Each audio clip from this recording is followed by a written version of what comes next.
জাতীয় সংসদ ভবনের এলডি হলে জাতীয় ঐকমত্য কমিশনের সঙ্গে আলোচনায় বসেছে বাংলাদেশ জাসদ। সেখানে আছেন রিপোর্টার শাকির আহমেদ। সরাসরি চলে যাচ্ছি তার কাছে।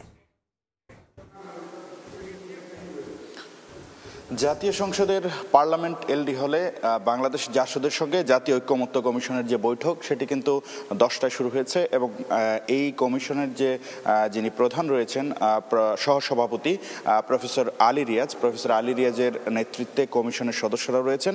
পাশাপাশি বাংলাদেশ জাসদের সাধারণ সম্পাদক নাজমুল হক প্রধান সহ জাসদের যে অন্যান্য নেতৃবৃন্দ তারা কিন্তু আজকের আলোচনায় অংশগ্রহণ করেছেন। আলোচনার শুরুতেই অর্থাৎ বৈঠকের শুরুতেই কিন্তু তারা গণমাধ্যমকে একটি ব্রিফ করেছেন, কমিশনের পক্ষ থেকেও ব্রিফ করা হয়েছে। পাশাপাশি নাজমুল হক প্রধান, যিনি বাংলাদেশ জাসদের সাধারণ সম্পাদক, তিনিও কিন্তু জাসদের যে প্রস্তাবনাগুলো জাতীয় ঐকমত্য কমিশনে জানানোর কথা রয়েছে সেগুলোও কিন্তু তারা গণমাধ্যমকে ব্রিফ করে জানিয়েছেন। আমরা এখন পর্যন্ত তাদের কাছ থেকে যে বিষয়গুলো জানতে পেরেছি, তারা কিন্তু বলেছেন যে এই যে সংস্কারের যে বিষয়গুলো রয়েছে সেই বিষয়গুলোতে তারা তাদের মতামত জানাচ্ছেন। সেক্ষেত্রে তারা প্রধান গুরুত্ব দিচ্ছেন যে দলীয় প্রধান এবং প্রধানমন্ত্রী যেন একই ব্যক্তি না হন।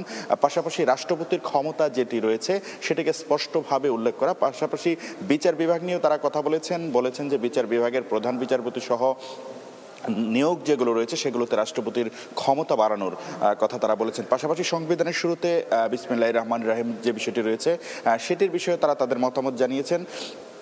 এবং তারা কিন্তু আরেকটি বিষয় বলেছেন যে দুর্নীতি দমন কমিশন যেটি দুদক রয়েছে সেটিকে শক্তিশালী করা এবং পৃথক সচিবালয়ের আন্ডারে, অর্থাৎ কমিশন না করে নির্বাচন কমিশনের মতো পৃথক সচিবালয়ের আন্ডারে দুদককে প্রতিষ্ঠা করে দুদককে আসলে নির্বাহী বিভাগের যে ক্ষমতা বা নির্বাহী বিভাগের যে হস্তক্ষেপ সেটি থেকে মুক্ত করা।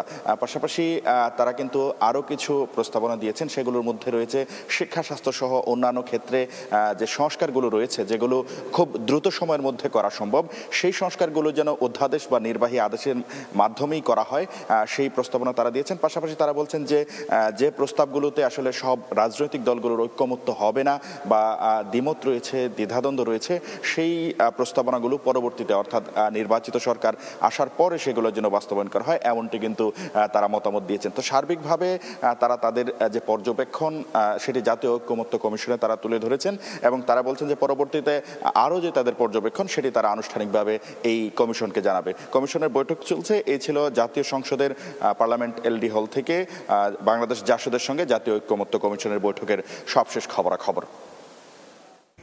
সরাসরি যুক্ত ছিলাম জাতীয় সংসদ ভবনে।